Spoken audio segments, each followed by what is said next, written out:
Kepada sidang jemaat yang dikasihi Tuhan, sebelum kita masuk dalam acara ibadah PA yang disertai dengan perjamuan suci ini, saya ingin menyapa kepada kita semua sidang jemaat. Selamat sore, shalom. Sejahtera Tuhan kiranya tetap dilimpahkan kepada kita semua. Kita bersyukur, kita berterima kasih kalau sore hari ini kita dihimpunkan kembali oleh Tuhan. Mari kita akan serahkan acara ibadah ini dan kita akan tundukkan kepala untuk kita berdoa.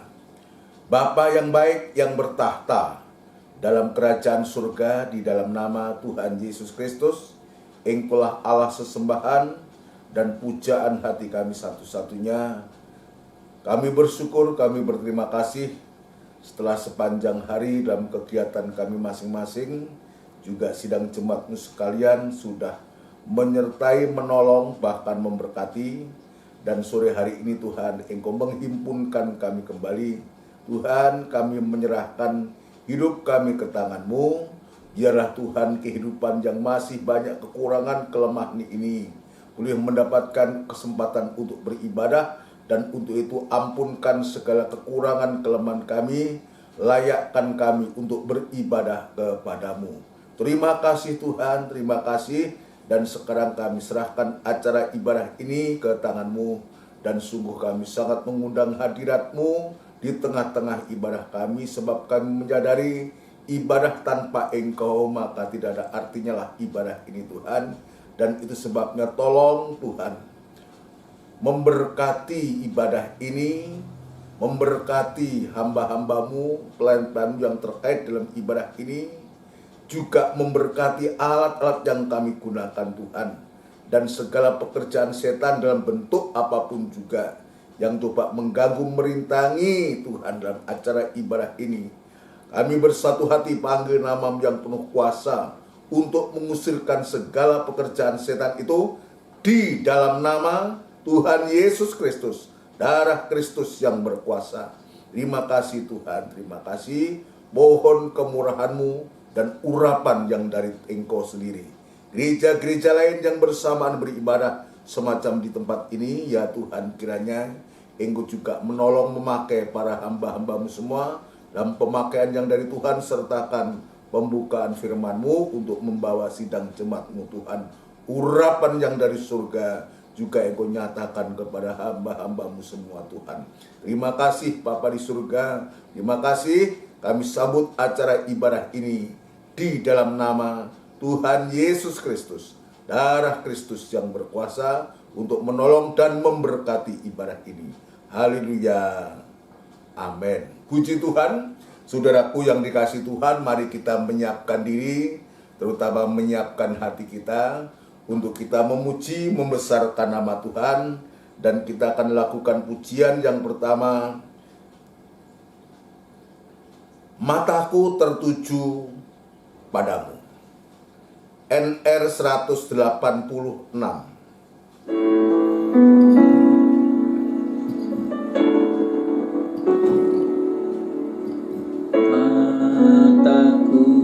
Haleluya. Tertuju padamu, segenap hidupku ku serahkan padamu. Bimbing aku masuk rencana-Mu untuk membesarkan kerajaan-Mu.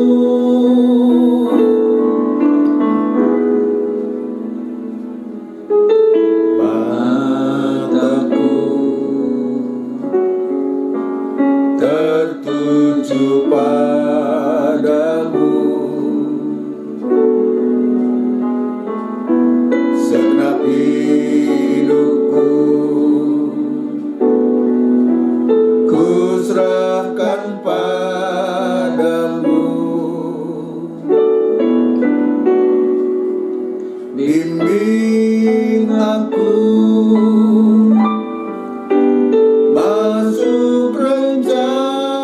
karenamu untuk membesarkan kerajaanmu.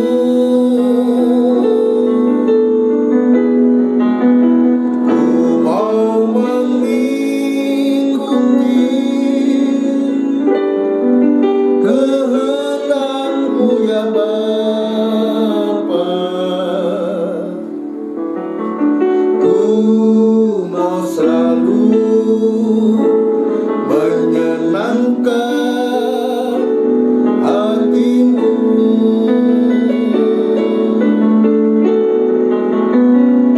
Ku mau mengikuti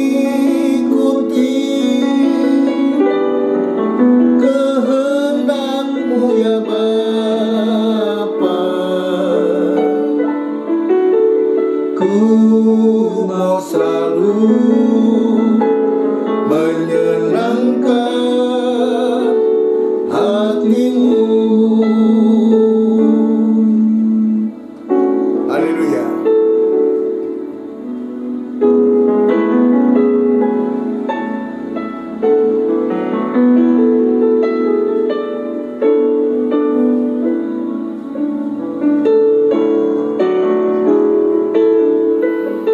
Haleluya.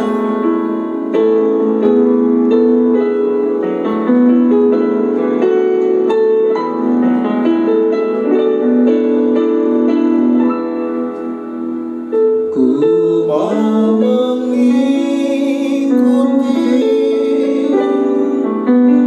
kehendak-Mu ya Bapa. Ku mau selalu menyenangkan hati-Mu.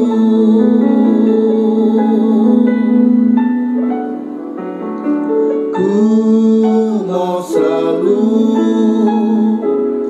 menyenangkan hati-Mu.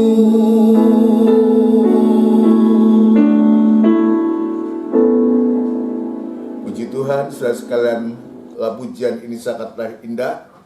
Ya, judulnya Mataku Tertuju Padamu, biar setiap mata hati kita hanya kita tujukan kepada Dia. Ya, sampai sewaktu-waktu kita bisa menyerahkan hidup kita sepenuh. Untuk apa? Untuk kita mau dibimbing, diasuh, masuk dalam rencana Allah yang besar. Puji Tuhan. Mari saudara sekalian, kita akan menyiapkan hati, menyiapkan diri kita untuk kita masuk dalam firman Tuhan. Dan kita akan melakukan pujian dari Psalm 3, jiwaku haus akan kasih-Mu. Jiwaku haus akan kasih-Mu.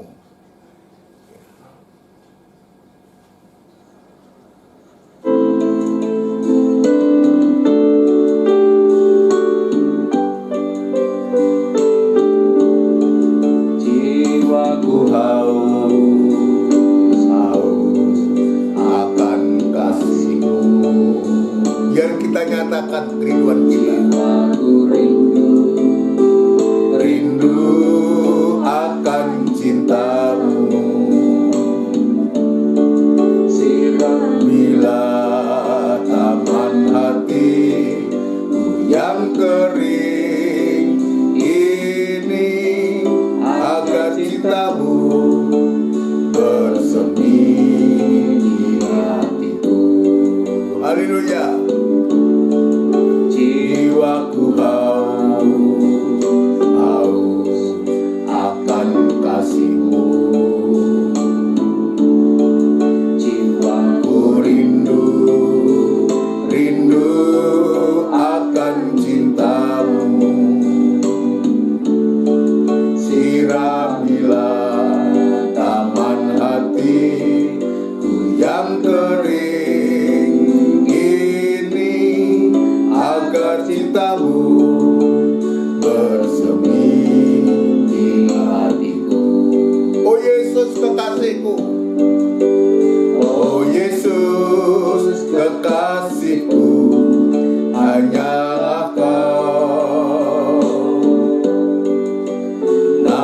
Namamu kan kukir di hatiku,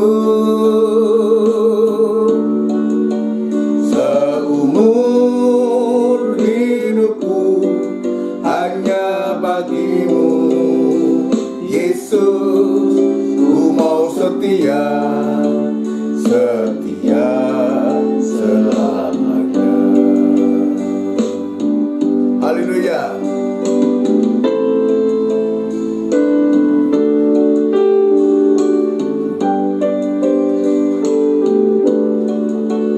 Jiwaku haus, haus akan kasih-Mu.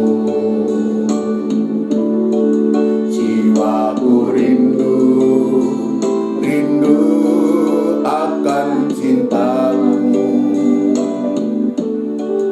Siramilah taman hatiku yang kering ini, agar cinta-Mu bersemi di hatiku. Jiwaku haus, haus akan kasih-Mu.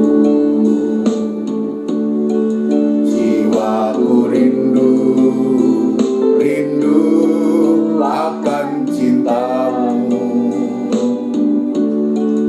Siramilah taman hatiku yang kering ini, agar cinta-Mu bersemi di hatiku.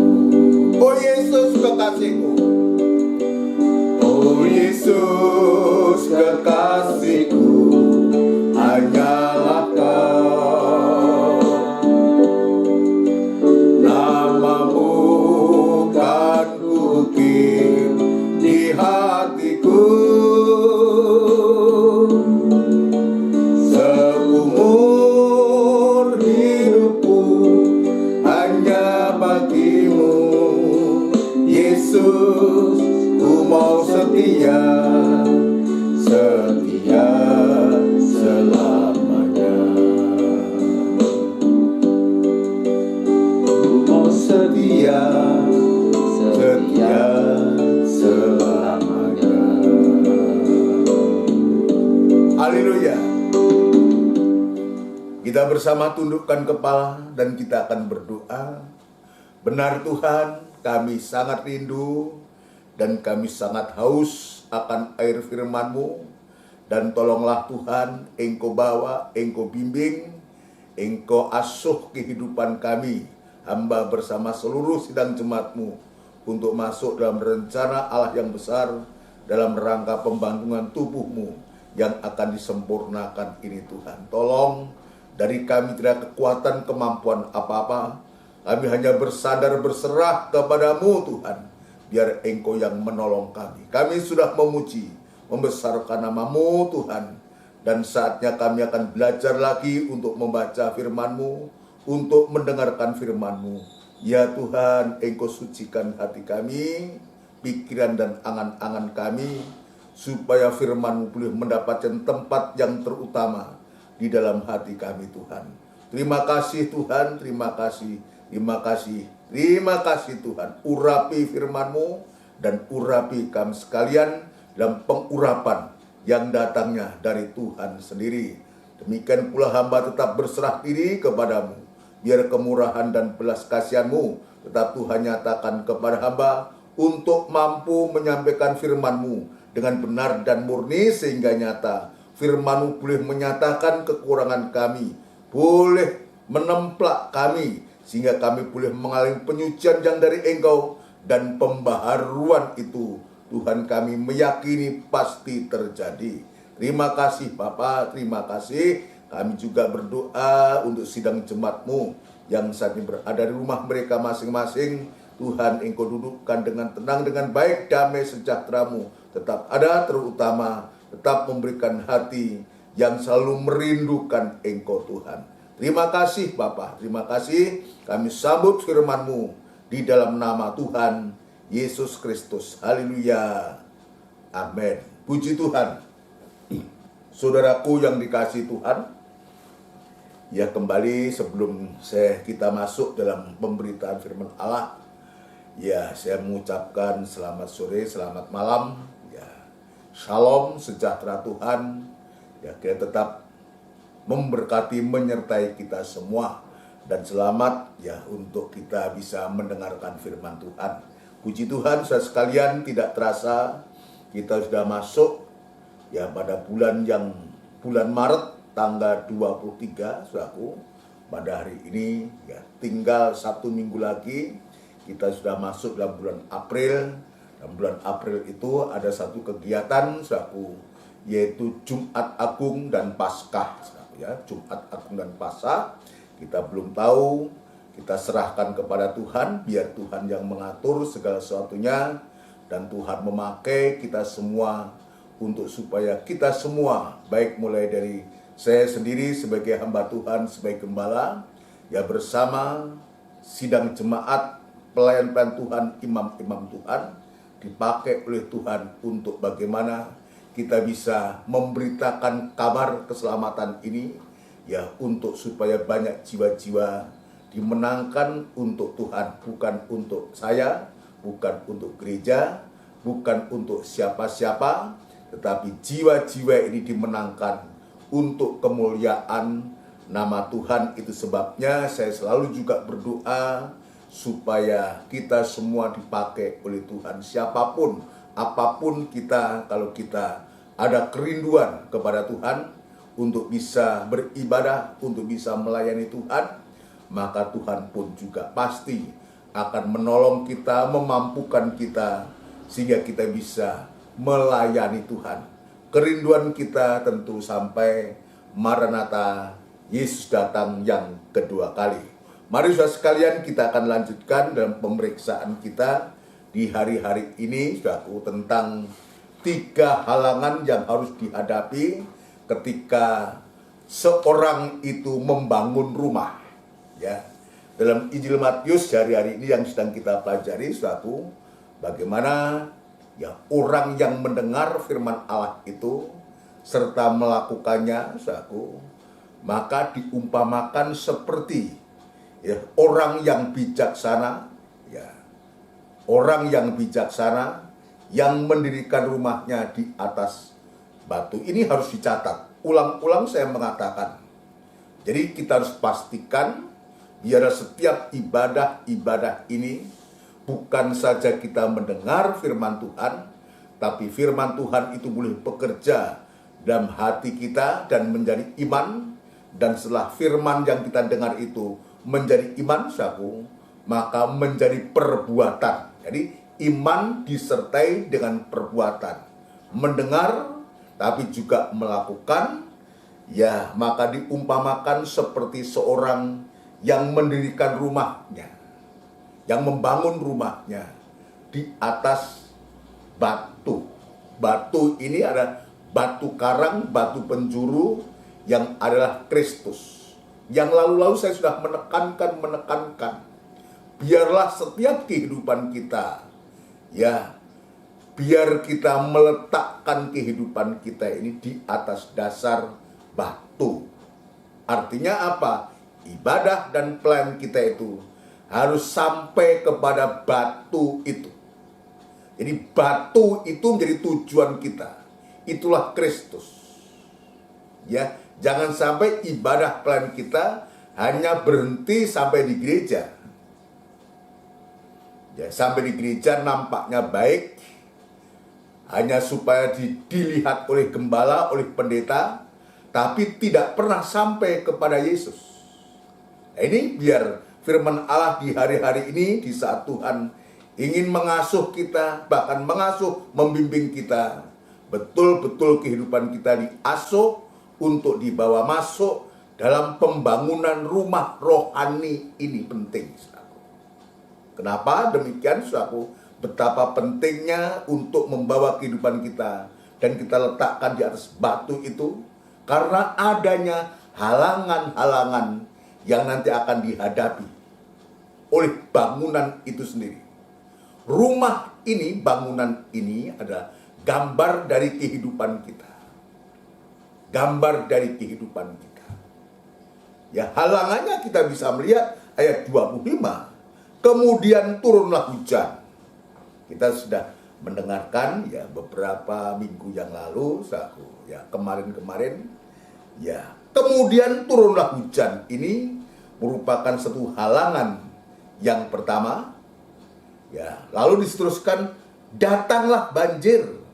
Lalu angin melanda rumah itu, tetapi rumah itu tidak rubuh sebab didirikan di atas batu.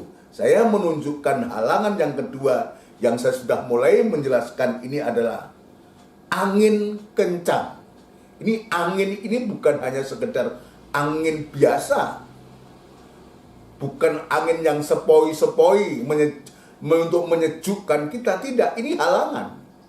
Angin yang melanda rumah atau bangunan itu adalah angin yang keras, angin sakal, angin kencang.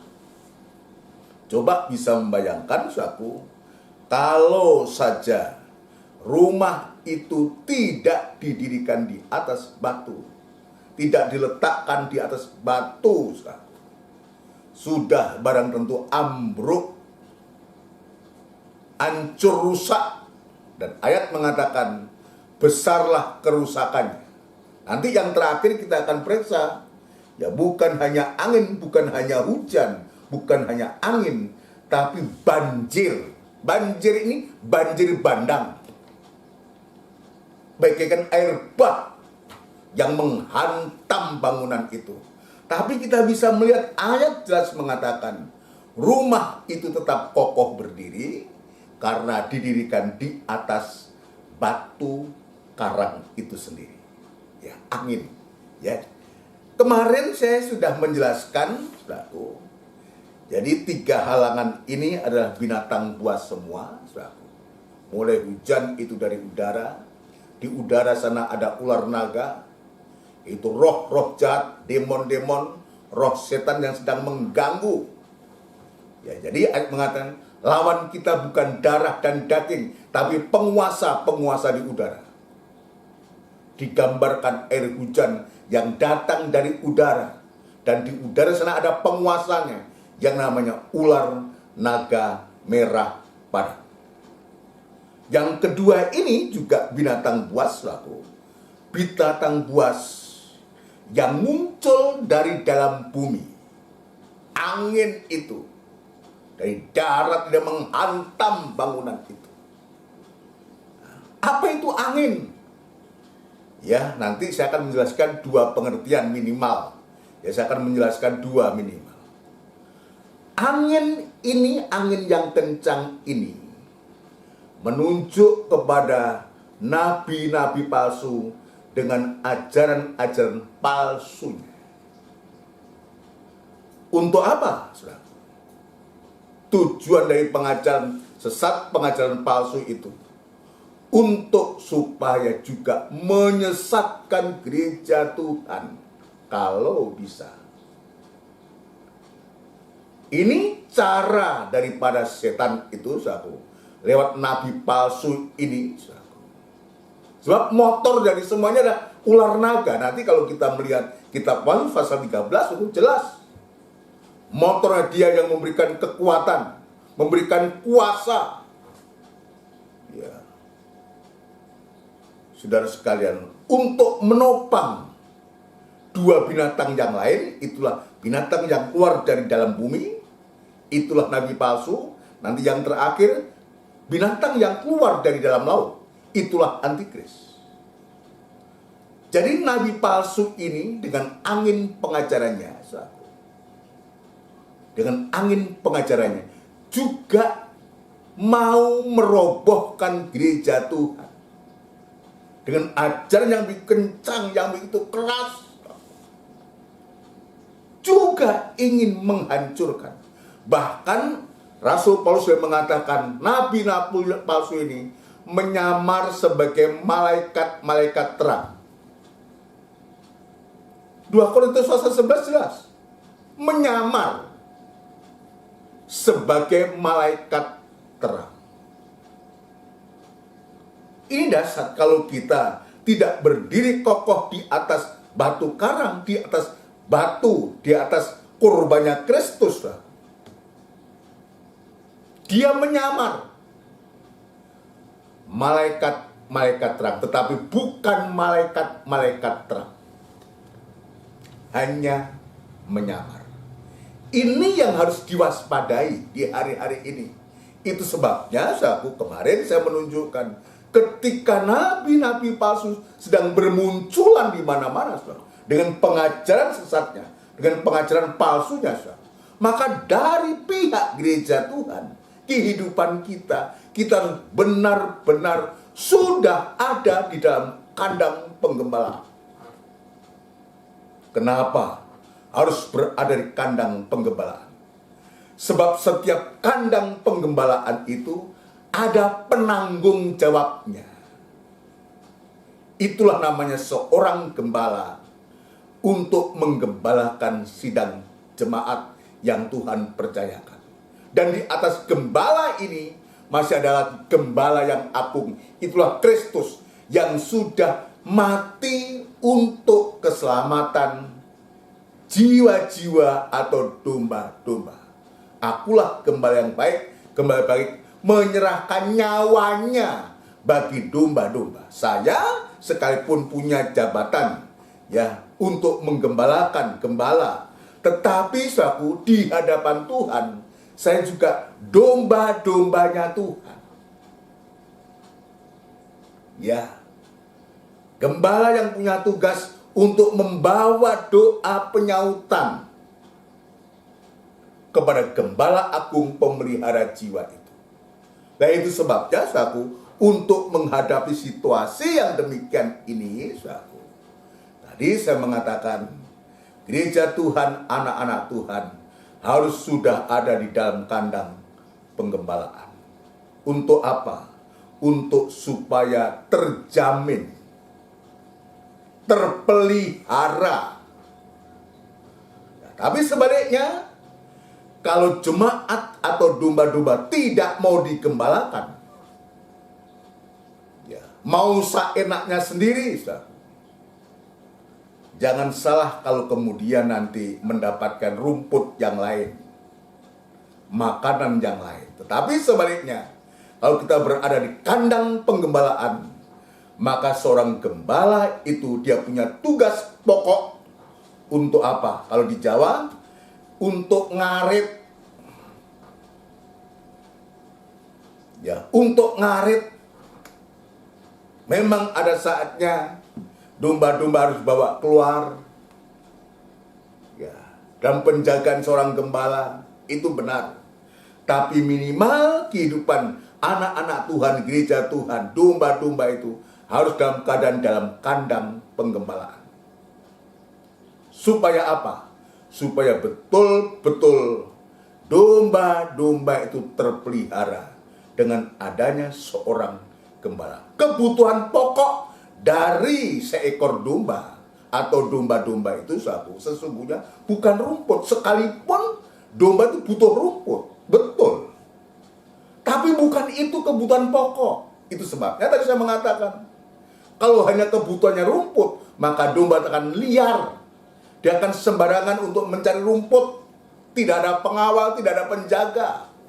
Tapi sebaliknya, kalau dalam penggembalaan itu, atau kebutuhan domba itu jelas, kita mengerti semua adalah seorang gembala. Maka gembala itulah yang bertanggung jawab untuk keselamatan, untuk terpeliharanya domba-domba itu. Lewat pergumulannya untuk bisa mendapatkan rumput yang hijau dan dibawa kepada domba-domba. Diberikan kepada domba-domba. Untuk apa? Untuk supaya domba-domba itu bisa menikmati sajian rumput firman Allah lewat pergumulan dari seorang gembala itu. Ini cara untuk supaya kita tetap terpelihara dan kita tidak terpengaruh atau dipengaruhi oleh pengajaran-pengajaran sesat lewat nabi-nabi palsu. lewat rasul-rasul palsu.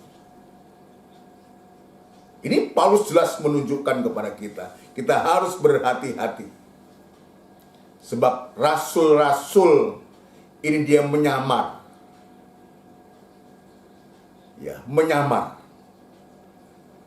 Menyamar sebagai rasul-rasul Kristus. Menyamar sebagai malaikat-malaikat terang. Ini harus kita waspadai. Dalam Injil Matius maafkan. Dalam Injil Matius pasal yang ke-7, saudaraku, dalam Injil Matius pasal yang ke-7, maka Tuhan juga menasihatkan, memberitahukan ini kepada murid-murid. Pasal yang ke-7 Injil Matius pasal yang ke-7, ayat yang ke-15, apa kita lihat pesannya Tuhan ini? Jadi sejak zamannya Tuhan Yesus pun ternyata juga sudah ada nabi-nabi palsu. Ya, ada nabi-nabi palsu. Sudah, itu sebabnya Tuhan Yesus dia menyatakan ini. Ayat 15. Waspadalah terhadap nabi-nabi palsu yang datang kepadamu dengan menyamar seperti domba. Dalam 2 Korintus menyamar sebagai malaikat-malaikat terang, menyamar. Tapi dalam Matius ini Tuhan Yesus mengatakan, datang kepadamu dengan menyamar seperti domba, tapi bukan domba, hanya menyamar, mendo-mendo, atau ngaku-ngaku. Ini kita lihat yang Tuhan Yesus langsung juga katakan demikian. Menyamar seperti domba, tetapi sesungguhnya mereka adalah serigala yang buas. Serigala yang buas. Yang kemarin saya mengatakan serigala sudah lengkap dengan lubangnya atau liangnya. Bukan saja untuk tidur itu, tapi juga untuk berkembang biak. Artinya apa? Kejahatan di hari-hari ini, saudara. Dia menyamar seperti domba, tetapi sesungguhnya mereka adalah serigala yang buas. Untuk apa serigala? Untuk menerkam domba-domba itu. Coba kalau dia menyamar seperti domba, siapa sangka, siapa tahu. Nampaknya kasat mata kita bisa lihat dia ada domba. Tapi hatinya itu dikatakan sesungguhnya dia serigala yang buas, yang siap untuk menerkam domba-domba itu lewat pengajarannya.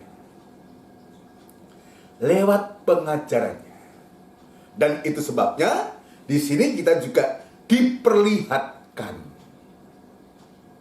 untuk supaya kita bisa mengenali ketika Yesus ini mengajarkan hal ini kepada murid-murid, maka ini artinya untuk kita waspada terhadap nabi-nabi palsu.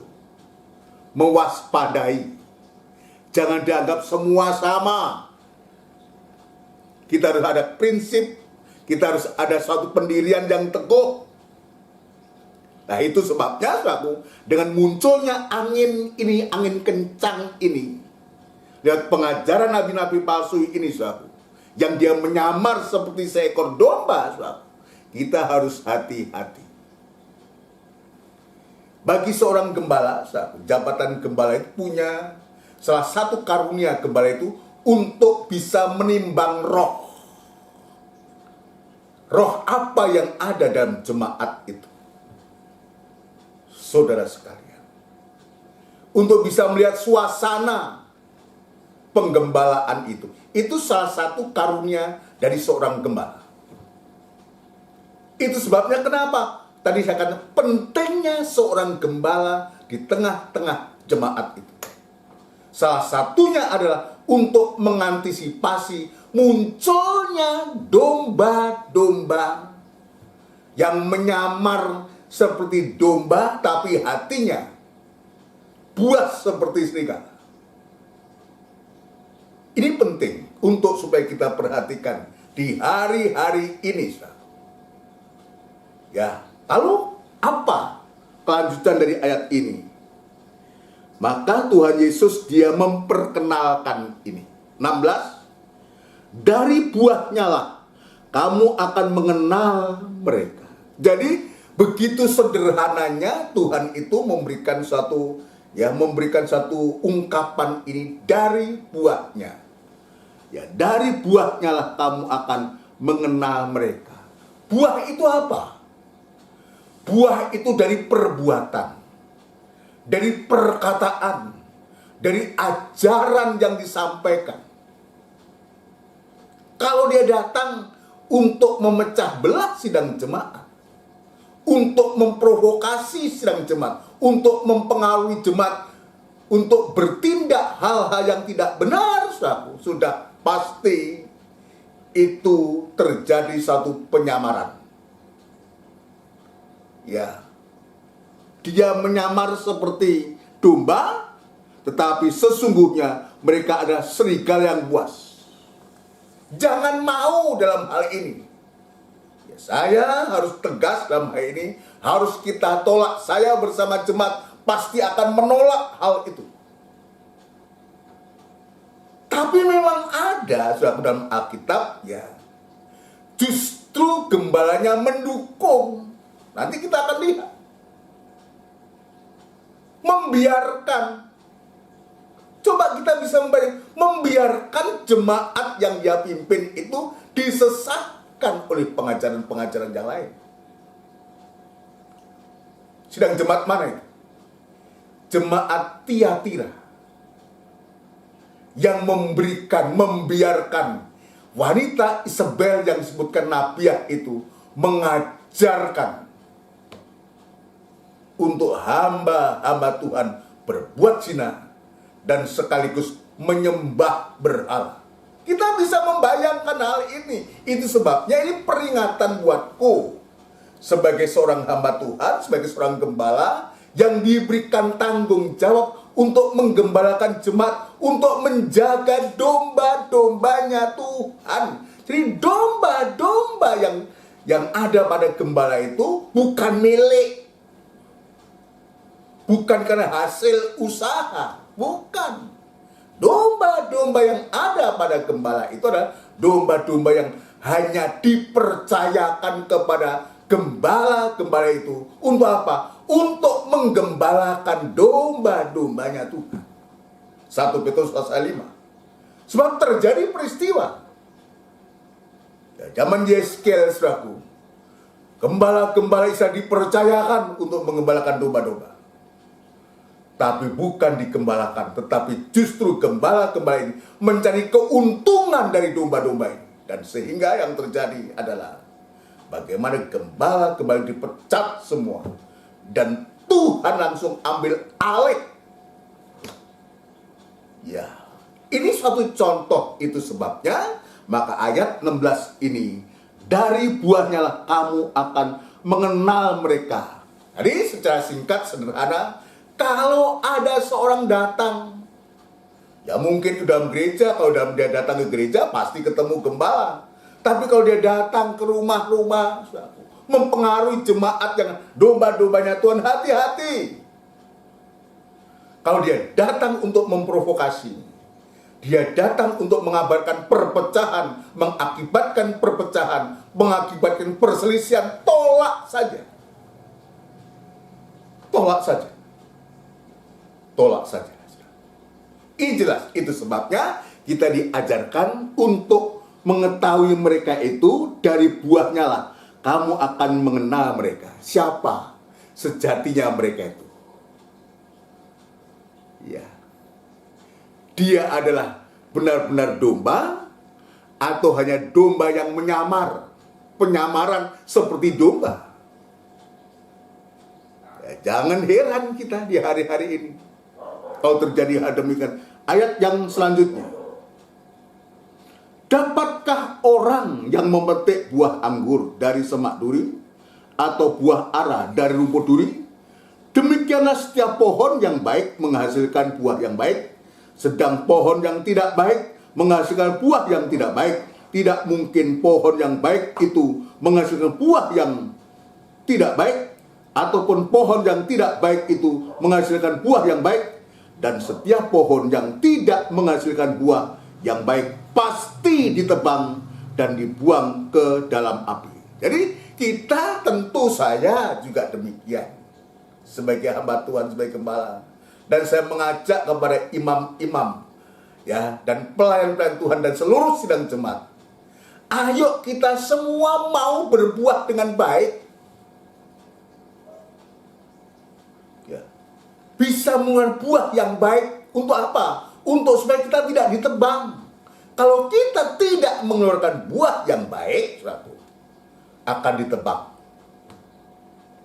Ditebang dan akan apa? Kalau pohon anggur itu tidak bisa mengeluarkan buah yang baik, tentu itu disebutkan ayat mengatakan, ya. Dan setiap pohon yang tidak menghasilkan buah yang baik pasti ditebang dan dibuang ke dalam api. Jadi setiap pohon ya yang tidak menghasilkan buah yang baik pasti ditebang, dan setelah ditebang kering dan dibuang ke api, ke dapur api. Dan ayat yang ke-20, jadi dari buahnya lah kamu akan mengenal mereka. Buah perbuatannya, perkataannya, tindakannya. Ini kita bisa mengenal. Ya, makanya dari dalam, dari hati itu keluar pikiran. Jadi hati ini sentral. Nah, kalau perkataannya semacam itu, perkataannya memecah belah, perkataannya mengacaukan orang, mempengaruhi orang, memprovokasi orang, tentu hatinya seperti itu. Itulah disebutkan serigala yang berbulu domba itu. Nah, sekarang saya akan lanjutkan di sini. Lalu siapa-siapa yang bisa dan mampu diombang-ambingkan oleh angin kencang ini? Ya, saya tidak akan memberikan contoh-contoh di luar firman Tuhan, aku tidak. Ya, cukup firman Tuhan ini, banyak contoh-contoh di sana, banyak pelajaran, saudaraku. Sebab kalau kita mencontohkan di luar firman Allah, bisa salah, bisa keliru, saudaraku. Jangan. Ya, saya berusaha untuk apa? Untuk kembali kepada Alkitab, kembali kepada firman Allah. Belajar, berusaha, juga sesuai ajaran yang kami terima dari guru-guru kami, dari senior kami, saudara. Gembala-gembala kami mengajarkan hal demikian. Siapa yang bisa diombang-ambingkan, yang bisa terkena angin kencang, angin pengajaran ini? Ya, ayat Alkitab jelas mengatakan, yaitu kehidupan-kehidupan anak Tuhan, domba-domba yang tidak mau dewasa. Tidak mau dewasa. Dia tetap mempertahankan dirinya, mau terus seperti anak-anak yang harus dinina-bubukkan, yang harus hanya mengkonsumsi susu, makanan lemak, makanan bubur yang lunak. Itulah ciri daripada anak-anak. Kalau kena firman Allah, kalau ada firman keras, tersinggung, mogok, ngambek. Ini ciri, dan ini sungguh, dan itu sebabnya maka biarlah kita lewat asuhan Tuhan itu, dalam kandang-kandang penggembalaan itu, kita mau didewasakan, untuk kita tidak seperti anak-anak yang gampang diombang-ambingkan oleh pengajaran-pengajaran yang sesat.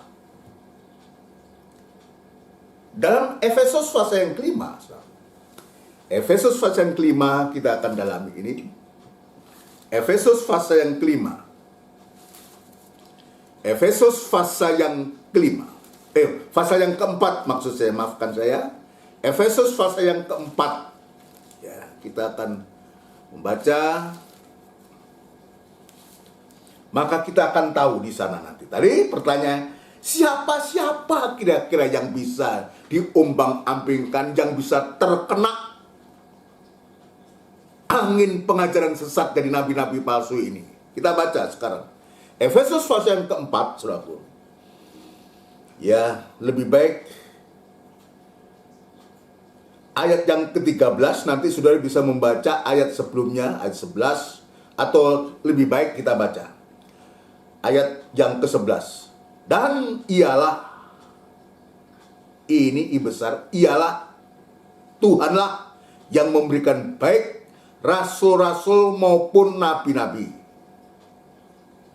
baik pemberita-pemberita Injil maupun gembala-gembala dan pengajar-pengajar. Untuk apa? Untuk memperlengkapi orang-orang kudus bagi pekerjaan pelayanan, bagi pembangunan tubuh Kristus. Ya, ini adalah orang-orang yang dewasa. Tuhan memilih itu, menentukan 5 jabatan yang ada di sini. Kalau saya gambarkan, rasul, nabi, penginjil, gembala, dan pengajar. Saya tidak mengatakan ya, ini jempol nih.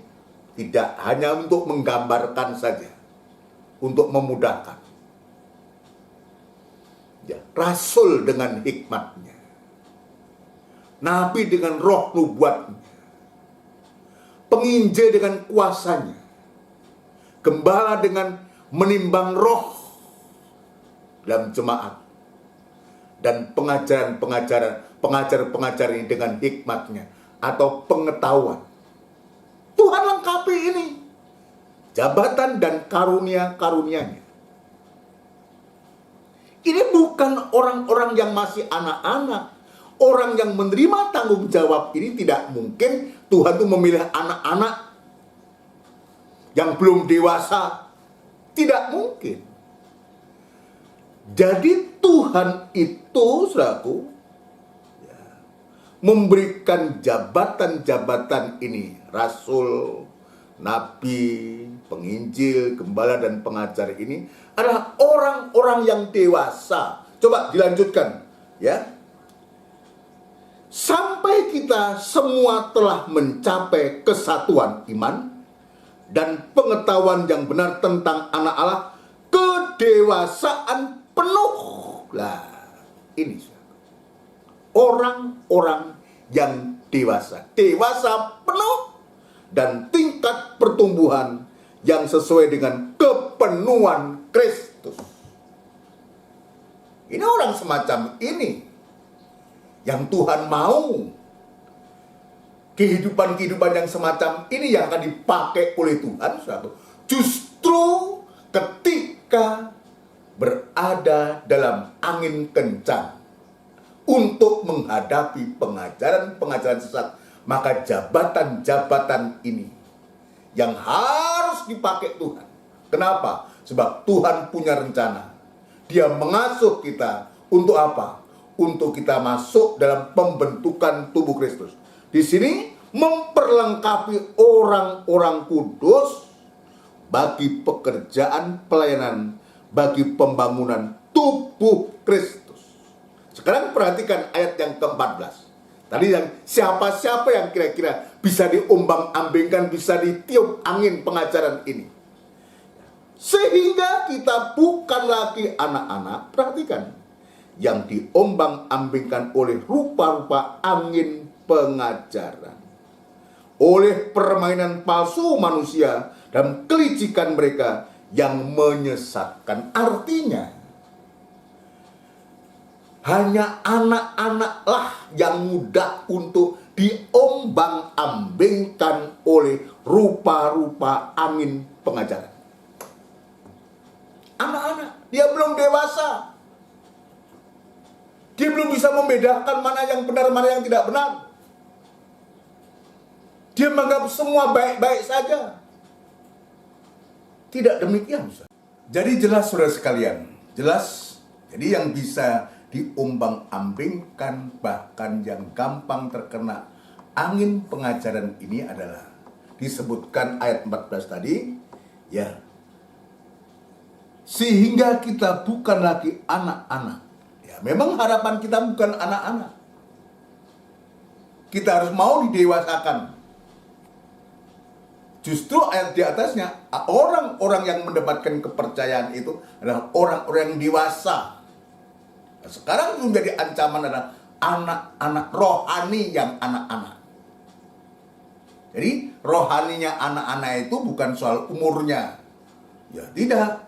Mungkin umurnya banyak, tetapi karakternya, sifatnya, rohaninya seperti anak-anak. Rasul Paulus, saudaraku, dalam suratan Ibrani pasal yang kelima, saudaraku, kita akan melihat di sana bagaimana dijelaskan di sana, ya. Ibrani pasal yang kelima ayat yang ke-11. Ibrani pasal yang kelima ayat 11 berbunyi demikian. Tentang hal itu banyak yang harus kami katakan, tetapi yang sukar untuk dijelaskan karena kamu telah lamban dalam hal mendengarkan. Lamban mendengarkan. Ini permulaannya. Lamban.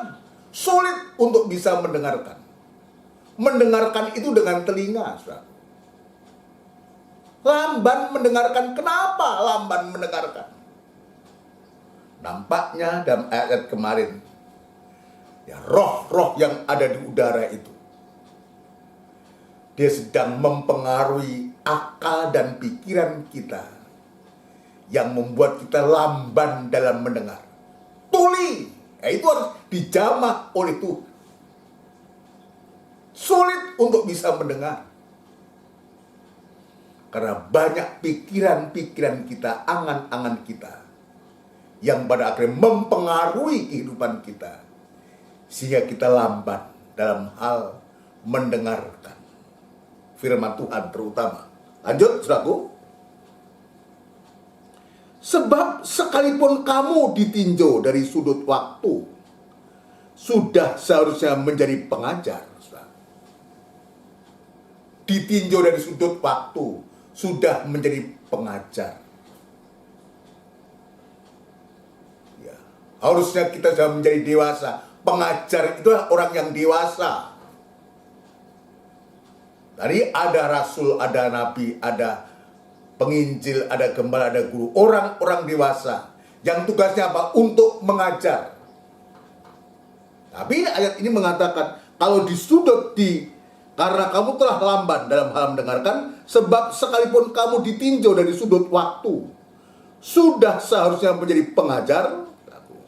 Harusnya sudah dewasa, sudah menjadi pengajar. Kamu masih perlu lagi diajarkan asas-asas pokok dari penyataan Allah. Dan kamu masih memerlukan susu, bukan makanan keras. Coba bayangkan itu, saudara. Ini bukti yang kita bisa lihat. Bukti bahwa kita disebutkan anak-anak yang lamban dalam hal mendengarkan. Kita tidak mau meningkat, tidak mau ditingkatkan oleh Tuhan. Enaklah jadi anak-anak. Anak-anak kan enak, tinggal minta Pak, Bu, atau Papa, Mama minta ini, minta. Mengharapkan orang lain. Yaitu tentu kalau anak ya orang tuanya, mungkin saudaranya, dan semua. Mengharapkan orang lain. Artinya apa? Tidak bisa mandiri. Itulah anak-anak. Selalu mengharapkan orang lain. Bukan hanya itu, bukan hanya mengharap, menyusahkan orang lain. Itulah sikapnya anak-anak. Tidak bisa mandiri, tetapi berbeda dengan orang dewasa. Dan Tuhan mau itu. Ya, ayat 13, sebab barang siapa masih memerlukan susu, ia tidak memahami ajaran tentang kebenaran. Tidak memahami ajaran tentang kebenaran. Biarpun kebenaran itu disampaikan diajarkan, dinyatakan kepada kita, tetap kita tidak bisa memahami. Sulit untuk bisa memahami. Karena dia masih anak-anak. Belum dewasa. Ayat yang ke-14. Tetapi makanan keras adalah untuk orang-orang dewasa, yang karena mempunyai panca indera yang terlatih untuk membedakan yang baik daripada yang jahat. Kita ditunjukkan dua makanan. Makanan lunak, itu susu, itu untuk anak-anak, satu. Dan makanan keras untuk orang dewasa. Kenapa kita perlu itu, saudaraku? Ayat menyebut makanan keras adalah untuk orang-orang dewasa. Untuk apa? Untuk supaya kita bisa memahami ajaran tentang kebenaran itu. Dan sekaligus untuk membedakan. Ya, untuk mempunyai panca indera yang terlatih untuk membedakan yang baik daripada yang jahat. Makanan keras. Ya, kemarin-kemarin saya menunjukkan susu atau bubur, makanan lunak itu menunjuk pada firman penginjilan. Loh abang, kita nggak perlu firman penginjilan? Sangat perlu. Kalau nggak ada firman penginjilan, tidak ada kita sekarang ini. Tapi firman penginjilan itu untuk memanggil orang-orang yang belum bertobat, belum mengenal Yesus, untuk bisa mengenal Yesus. Itu firman penginjilan. Itu penting dan perlu. Tetapi tidak boleh terus tinggal semacam itu. Kita harus ditingkatkan. Ditingkatkan kepada makanan keras untuk mendewasakan kita. Sebab jelas arah tujuannya untuk kita sampai dewasa seperti Kristus itu dewasa. Maka dibutuhkan makanan keras. Apa itu makan keras? Firman yang tajam. Lebih tajam dari pedang bermata dua manapun. Yang menusuk amat dalam. Yang menandakan kekurangan, kelemahan kita. Itulah makanan keras. Untuk kita. Untuk supaya tubuh kita, jasmani kita. Kalau kita makan keras gitu, makanan nasi, ya makanan padang, makanan apa, secara fisik, kan semangat menggairahkan gitu. Tapi ini makanan rohani, firman yang keras, firman yang diilhamkan, firman yang diwahyukan untuk menyatakan kekurangan kita, kesalahan kita, untuk membuat kita menjadi dewasa. Isi yang ada di dalam hati ditusuk dalam-dalam. Penyucian itu terjadi. Puji Tuhan. Yang karena mempunyai panca indera yang terlatih untuk membedakan yang baik daripada yang jahat. Untuk bisa membedakan mana yang benar dan tidak benar. Jangan kita selalu, oh semua benar. Jangan. Di hari-hari ini kita harus punya kedewasaan rohani untuk supaya kita bisa membedakan yang baik daripada yang jahat.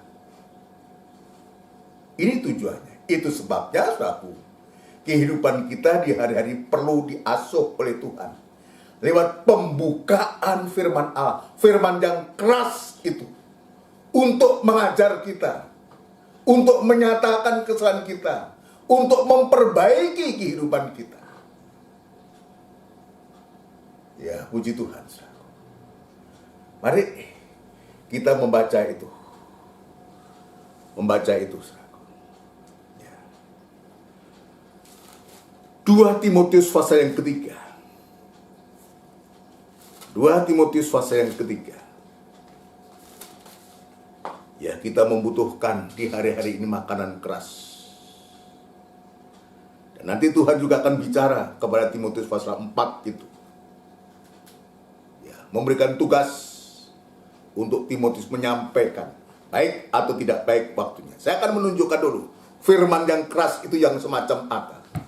Itulah firman yang diilhamkan oleh Allah.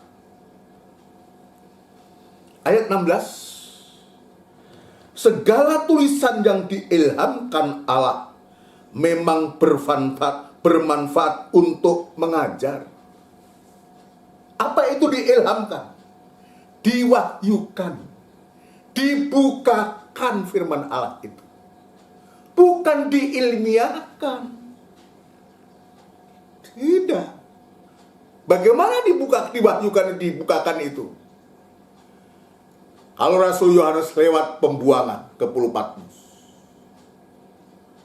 Untuk sekarang, lewat pergumulan dari seorang hamba Tuhan, seorang gembala dalam kandang penggembalaan.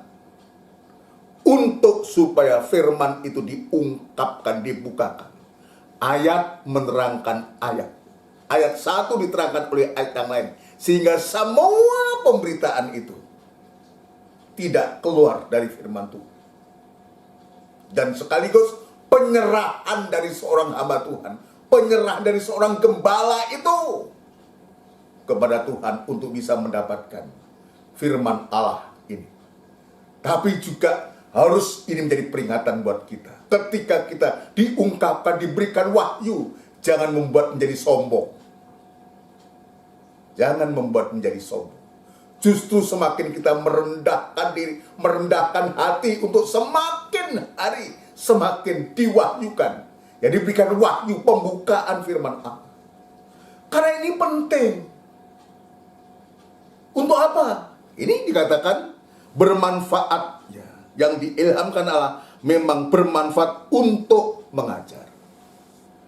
Kenapa harus diajar? Maka kita perlu untuk duduk sebagai seorang murid, menerima pengajaran firman Allah itu. Untuk supaya kita bisa mengerti mana yang baik dan mana yang tidak baik. Mana yang benar dan mana yang tidak benar. Harus ada yang mengajar.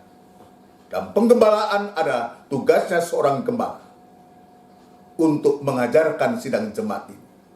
Pembukaan firman Allah ini diungkapkan itu untuk diajarkan kepada jemaat. Supaya jemaat itu nanti bisa menjadi dewasa. Ketika angin pengajaran itu yang sekarang yang begitu luar biasa tidak mampu untuk menembusi kita. Kenapa? Sebab kita belajar kepada yang benar, bukan yang palsu. Ya, kita diajar oleh Tuhan semacam itu. Ya, untuk mengajar. Lalu untuk menyatakan kesalahan kita. Ya, kita ini cenderung kalau kesalahan kita dinyatakan itu kan marah, tersinggung, terlalu menyinggung-nyinggung. Harusnya kita berterima kasih. Kalau enggak Tuhan lewat firman-Nya untuk menyatakan kesalahan kita, lalu siapa? Kalau istri menyatakan kesalahan suami, marah suaminya kepada istrinya. Atau suami menyatakan kesalahan istrinya, marah istrinya. Akhirnya kekeran, saudaraku. Sama anak, orang tua juga begitu. Kita bersyukur kalau kesalahan kita dinyatakan oleh Tuhan. Ini kekuatan pengajaran firman Allah itu untuk menyatakan kesalahan kita. Supaya kita mengalami suatu perbaikan. Ya. Lalu disebutkan memperbaiki kelakuan. Coba kita semua, mampukah kita memperbaiki kelakuan kita sendiri, karakter kita, perbuatan kita? Gak mampu. Tidak mampu kita memperbaiki ya kelakuan kita sendiri, apalagi kelakuan yang tidak baik, yang jahat. Tidak ada kemampuan untuk itu. Tapi firman Allah yang diungkap-bukakan ini ada kemampuan untuk memperbaiki kelakuan. Ya, sewaktu-waktu, ya baru-baru ini saya bincang-bincang dengan teman saya di kampung. Teman lama, dia tahu bagaimana saya waktu kecil, remaja. Dia tahu saya nakal, gak karu-karuan. Dia tanya sama saya. Ya. Masih ngerokok katanya. masih minum minuman keras, masih mabuk katanya, masih gitu. Saya katakan enggak. Sejak saya terima Yesus, saya sudah tinggalkan itu semua. Enggak sama sekali. Jadi mereka tahu. Tapi saya yang merasakan, yang mengalami. Kalau enggak Tuhan memperbaikiku, memperbaiki saya, siapa mau bisa memperbaiki saya? Kelakuan saya. Puji syukur kepada Tuhan. Ini yang Tuhan tunjukkan. Sampai saya di kampung itu, ya nama saya kan Sukarti. Panggilan saya Su. Tapi karena mereka tahu kelakuan saya kayak apa, lalu saya dipanggil Sogol. Sogol, Gol katanya. Setelah saya jadi hamba Tuhan, saya pulang ke kampung, ya ketemu Gol katanya. Ya saya tetap, saya tidak mau mengatakan, saya ini sekarang pendeta. Ya biar aja. Tapi sekarang akhirnya mereka tahu semua, saya jadi hamba Tuhan. Ya, mereka juga heran, UMBN kali nggak pol wes. Ya itu karena Tuhan yang memperbaiki saya. Dia tahu. Dan sekarang pada umumnya sudah nggak panggil Sogol lagi, saya sudah panggil Masu atau Pak Su. Ya. Mungkin dia kagok panggil Thomas lagi. Karena kita di desa ya Pak Su, Masu, ya oke. Nah, panggilan di desa, panggilan kecil saya. Tuhan yang memperbaiki kelakuan itu. Tapi juga sekaligus dia mendidik orang dalam kebenaran.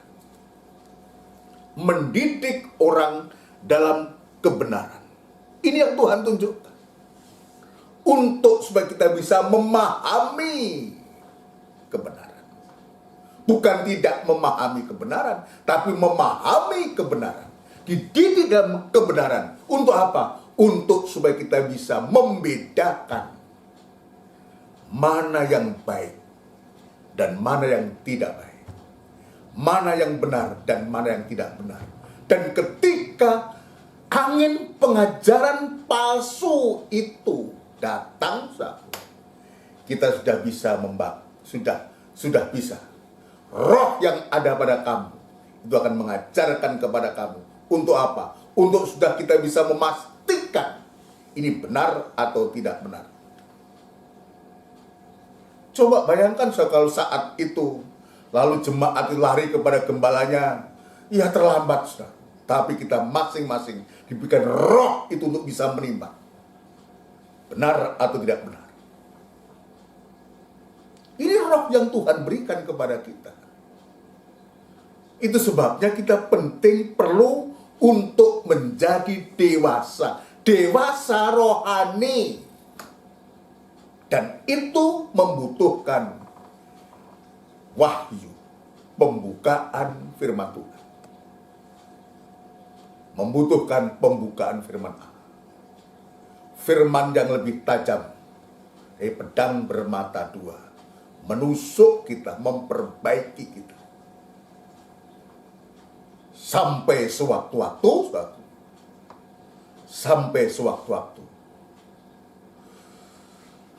benar-benar kita menjadi utusan-utusan Tuhan, menjadi berkat. Dan pasal yang keempat ini, 2 Timotius pasal 4, kepada Timotius Paulus mengatakan, ayat yang kedua, beritakanlah firman, siap sedialah baik atau tidak baik waktunya. Nyatakanlah apa yang salah, tegurlah dan nasihatilah dengan segala kesabaran dan pengajaran. Ini tidak mungkin dilakukan oleh seorang anak kecil. Ini hanya bisa dilakukan orang dewasa. Saudara sekalian, yang memahami tentang kebenaran itu. Ini tugas yang harus diemban oleh Timotius yang masih muda. Beritakan firman baik atau tidak baik waktunya. Sudah bisa membedakan. Karena dewasa. Karena waktu yang sudah genting sekarang ini, saudaraku. Ya, genting dalam arti kita sudah dikerubungi halangan-halangan untuk menggagalkan tubuh Kristus ini. Maka Paulus dia memberikan surat kepada Timotius ini, berberitakanlah firman, sampaikan firman Allah itu. Siap sudah baik atau tidak baik waktunya. Nyatakan apa yang salah, tegurlah, nasihatlah dengan segala kesabaran dan pengajian. Kenapa? Karena akan datang waktunya orang tidak dapat lagi menerima ajaran sehat. Ini sudah mulai, saudaraku. Orang tidak bisa lagi mendengar menerima ajaran sehat. Kenapa? Sebab ajaran yang tidak sehat sudah masuk, sudah menguasai, saudaraku. Tetapi mereka akan mengumpulkan guru-guru menurut kehendaknya untuk memuaskan keinginan telinganya. Lamban, yang akhirnya akibatnya telinga itu dia lebih senang mendengarkan apa? Mendengar ajaran-ajaran yang hanya untuk menyenangkan telinganya. Senang yang penting. Ibadah senang-senang saja. Ini bahaya ini. Firman keras dinyatakan, tersinggung, marah, gak mau melayani. Wah, bagaimana ini, saudara? Biar ini menjadi koreksi buat kita. Ini yang terjadi. Tetapi mereka akan mengumpulkan guru-guru menurut kehendaknya untuk memuaskan keinginannya. Mereka akan memalingkan telinganya dari kebenaran. Tidak mau mendengar kebenaran, dia lebih suka yang palsu. Dia suka yang tidak benar, saudara. Dan membukanya bagi dongeng. Ini yang kita harus hati-hati. Ya, itu sebabnya perhatikan cara mendengar. Ketika firman Allah diungkapkan, disampaikan itu. Perhatikan ini. Ini akan terjadi. Ya, mulai daripada kita mengatakan, wah kita sembarang aja. Kita sabar saja. Gak ada penolakan sama sekali. Gak ada perlawanan sama sekali. Wis podo ae kabeh, sing penting jangan. Kita harus bersikap dewasa untuk supaya kita bisa membedakan yang murni, yang benar, dan yang tidak benar, yang tidak murni. Yang tidak sehat dengan yang sehat. Yang benar dengan yang tidak benar. Yang sesat dengan yang tidak sesat. Karena angin ini begitu kencangnya, betul-betul tujuannya hanya untuk merobohkan rumah itu, rumah kehidupan, rumah rohani itu tubuh Kristus, sengaja untuk bagaimana menggagalkan rencana Allah itu. Jangan kita sabar saja, jangan. Kita harus ada roh penolakan. Kalau kita betul-betul diberikan Roh Kudus memahami kebenaran, kita harus tahu betul. Dan itu sebabnya, saudaraku, kembali pentingnya kandang penggembalaan itu. Di sana ada seorang gembala yang ditempatkan Tuhan untuk menggembalakan, untuk memastikan kehidupan kita ya dibawa oleh Tuhan lewat kandang penggembalaan untuk menjadi dewasa, untuk kita bisa mengerti, memahami. Kalau sewaktu-waktu, ya seizin Tuhan kita di luar, tidak dalam kandang, tapi kita sudah mandiri semua. Pemahaman kita tentang kebenaran firman Allah itu sungguh-sungguh nyata. Saya teringat satu ayat, saudara, ya, untuk mengakhiri pertemuan kita, 1 Yohanes pasal yang kedua, saudara. Ya, saya menemukan ini. Nanti ini munculnya antikris, tetapi ini tanda-tandanya sama. 1 Yohanes 2 ayat yang ke-20.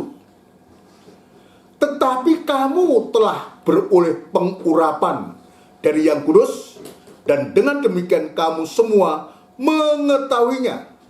Jadi pengurapan ini, saudaraku, akan membawa kehidupan kita untuk kita bisa memahami kebenaran firman Allah, untuk bisa membedakan ini palsu atau murni. Ini benar atau salah. Itulah pengurapan. Kenapa ini dikatakan pengurapan ini? Ini penting buat kita, itu sebabnya saya tadi mengatakan pentingnya penggembalaan. Dalam kandang penggembalaan itu ada 3 macam ibadah. Ada ibadah raya, ada ibadah tentang PA yang disertai dengan ini, juga ada ibadah doa dan penyembahan. Ayat mengatakan kita harus berada di dalam bait Allah atau rumah Allah, supaya pengurapan itu tertulis dalam Imamat pasal 21 ayat 12. Supaya pengurapan yang ada, minyak urapan yang ada di kepala itu. Tujuannya apa? Jelas tadi disebutkan, tetapi kamu telah beroleh pengurapan dari Yang Kudus, ya, dan dengan demikian kamu semua mengetahui.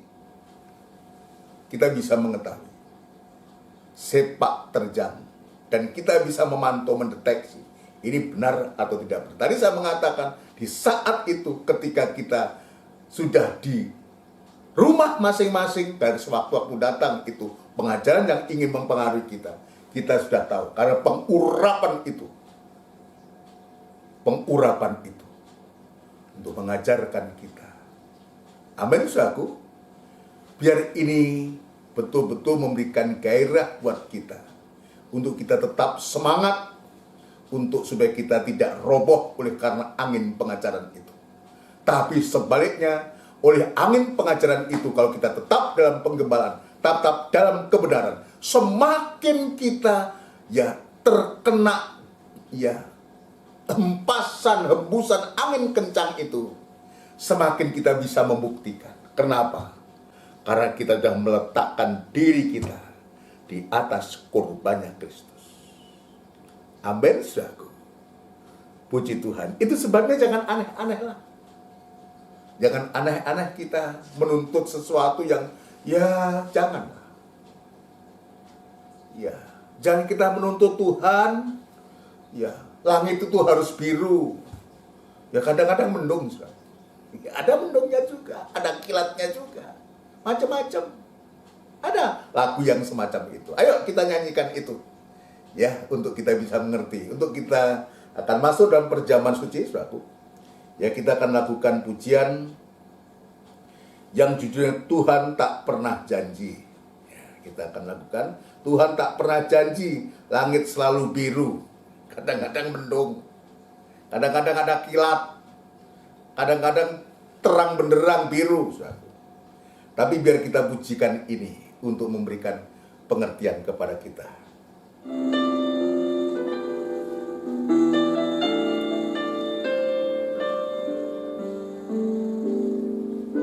Tuhan tak pernah janji langit selalu biru, tetapi Dia berjanji selalu menyertai.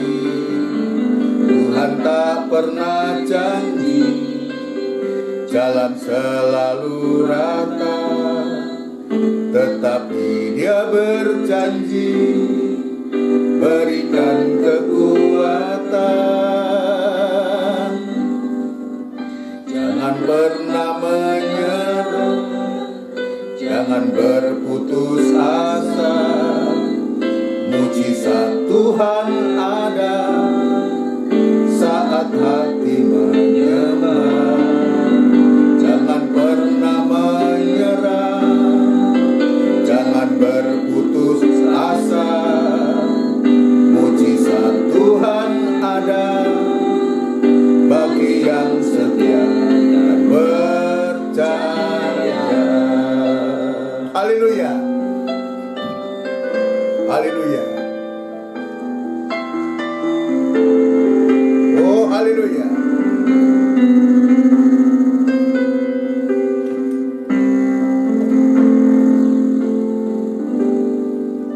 Tuhan tak pernah janji langit selalu biru, tetapi Dia berjanji selalu menyertai.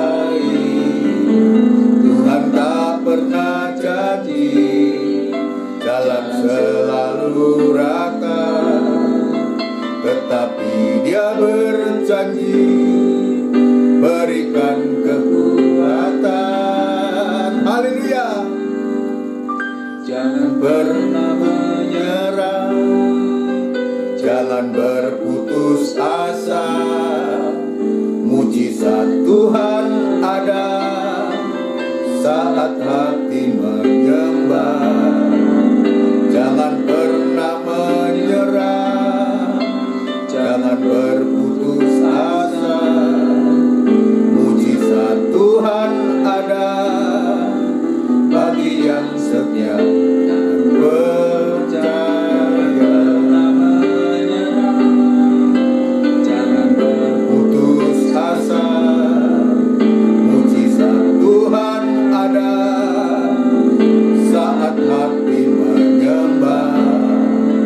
Jangan pernah menyerah, jangan berputus asa. Mujizat Tuhan ada bagi yang setia dan percaya. Bersama kita tundukkan kepala. Kita akan berdoa. Benar Tuhan, Bapa, Engkau tidak berjanji langit harus selalu biru, jalan harus selalu rata, tapi biarlah Tuhan, Engkau tetap berjanji kepada kami. Oleh penyertaan-Mu itulah Tuhan yang sungguh kami butuhkan di hari-hari ini. Terima kasih Tuhan, terima kasih. Ampunkan kami Tuhan. Di waktu-waktu yang lalu kami selalu menuntut ini dan itu, sehingga kita tidak mampu Tuhan untuk menghadapi angin pengajaran yang di hari-hari ini ingin merusak kehidupan kami, rohani kami, rumah rohani kami, tubuh Kristus gereja Tuhan. Sebab kami menyadari Tuhan, lewat apa yang terjadi di hari-hari ini, memang setan sungguh Tuhan, dia sengaja ingin merobohkan rumah kehidupan kami. Tapi kami bersyukur lewat firman-Mu pada sore malam hari ini Tuhan, Engkau sudah meletakkan kami di atas batu karang, di atas korban-Mu Tuhan. Dengan pengalaman-pengalaman bersama Engkau, kami menjadi kuat, menjadi dewasa untuk bisa memahami mana yang benar dan mana yang tidak benar. Terima kasih Tuhan. Ampunkan kami, kekurangan kami, kelemahan kami, keteledoran kami Tuhan. Terima kasih Bapa, terima kasih di hadapan kami. Ada tubuh dan darah-Mu Tuhan, layakkan kami untuk menerima, untuk menyambut tubuh dan darah-Mu, untuk memberikan semangat, gairah, terutama semakin kami melekatkan diri kami, hidup kami di atas kurban-Mu, menyatu dengan kurban-Mu Tuhan. Terima kasih Tuhan. Terima kasih kami sambut tubuh dan darah-Mu di dalam nama Tuhan Yesus Kristus. Haleluya. Amin. Puji Tuhan. Saudara sekalian, mari kita akan menggunakan perjamuan suci bagi saudara yang sudah mempersiapkan semua. Mari kita akan gunakan dan saya akan menunggu buat kita semua. Saya akan menunggu buat kita semua untuk kita menggunakan ya perjamuan suci ini, kekuatan ini, makanan dan minuman yang sesungguhnya yang Tuhan berikan kepada kita semua. Puji Tuhan. Kalau sudah, saudaraku, kalau sudah disiapkan, mari kita angkat tubuhnya Kristus lebih tinggi dari kepala dan taruh cawan di atas dada, saudaraku. Cawan di atas dada untuk kita bersekutu dengan tubuhnya Kristus. Dengarkan firman Tuhan. Sebab apa yang telah kuteruskan kepadamu, telah aku terima dari Tuhan, yaitu bahwa Tuhan Yesus pada malam waktu ia diserahkan mengambil roti dan sesudah itu ia mengucap syukur atasnya. Ia memecah-mecahkannya dan berkata, inilah tubuhku yang diserahkan bagi kamu. Perbuatlah ini menjadi peringatan akan aku. Kita makan bersama dengan hati percaya di dalam nama Tuhan Yesus Kristus.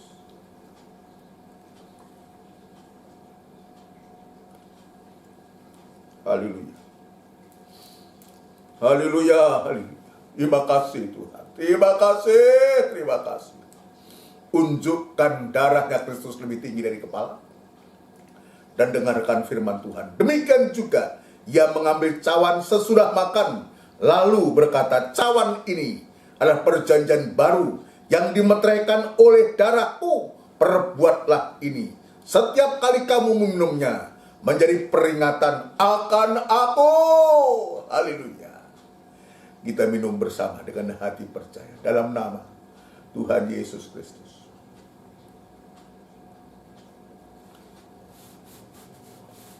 Haleluya. Haleluya. Haleluya. Unjukkan kedua tangan kita, berikan penyembahan kepada Tuhan.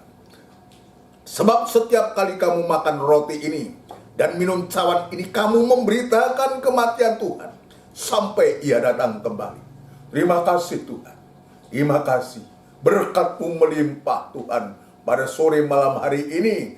Memberkati dengan firman dan perjamuan suci Tuhan. Memberikan kekuatan yang baru, semangat yang baru, untuk kami tetap setia mengiringi Engkau. Tetap menempatkan hidup kami di atas batu, di atas korban-Mu. Terima kasih Tuhan. Terima kasih untuk asuhan daripada pengajaran firman-Mu Tuhan.